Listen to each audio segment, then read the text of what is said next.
le changement de climat, c'est pas que des températures en fait. Donc si on donne juste un chiffre en termes de température, dans le meilleur des cas, en faisant le maximum d'efforts, on devrait avoir un réchauffement de l'ordre de 2 degrés par rapport à maintenant en 2100. Donc c'est assez inéluctable en fait. Hein.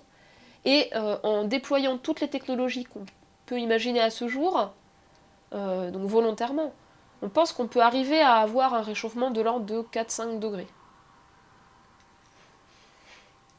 Vous voyez la gamme des choses, hein. Donc 2 degrés dans le meilleur des cas avec les technologies dont on dispose, et en continuant comme aujourd'hui, avec le pétrole, le gaz, le charbon, et il y en a beaucoup du charbon, un réchauffement d'à peu près 5 degrés. Alors 2 degrés de plus que ici, température moyenne à Paris, je sais pas, autour de 14 degrés, c'est pas énorme. Ça n'a pas l'air forcément d'important.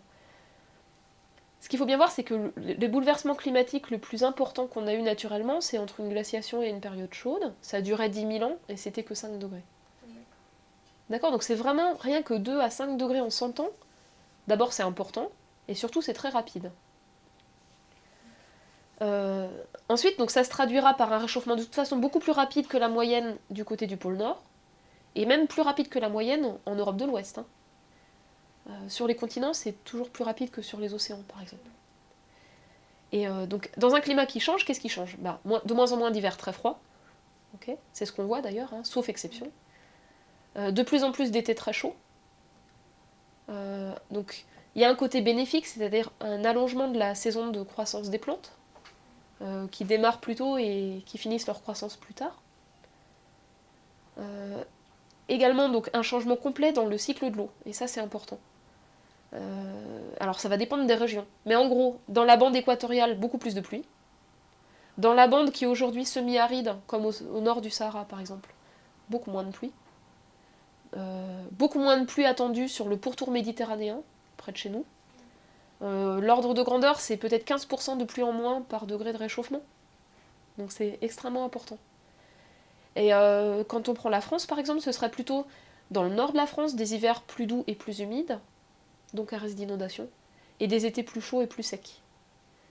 Et quand on regarde même plus finement, ce qu'on peut regarder aujourd'hui dans les modèles de climat, vraiment la limite de ce qu'on peut regarder, c'est des périodes sans pluie plus longues, donc sèches plus longues, et des événements plus extrêmes avec de très fortes pluies, mais concentrées sur un jour. Vous savez, les pluies un peu type orageuses, voilà. Et c'est quelque chose qu'on voit déjà dans le sud de la France, par exemple. Donc ça va changer l'abondance de l'eau, l'abondance selon les régions, selon les saisons. Et ce qui est compliqué à expliquer, c'est que ça peut être parfois une augmentation en même temps du risque d'inondation, parce qu'il y a de très fortes pluies très concentrées, et de périodes sèches. Voilà. Et je pense que c'est à ça qu'on sera le plus sensible. Nous, comme humains, pour l'agriculture, pour les forêts, etc., c'est ça qui va se voir le plus fortement.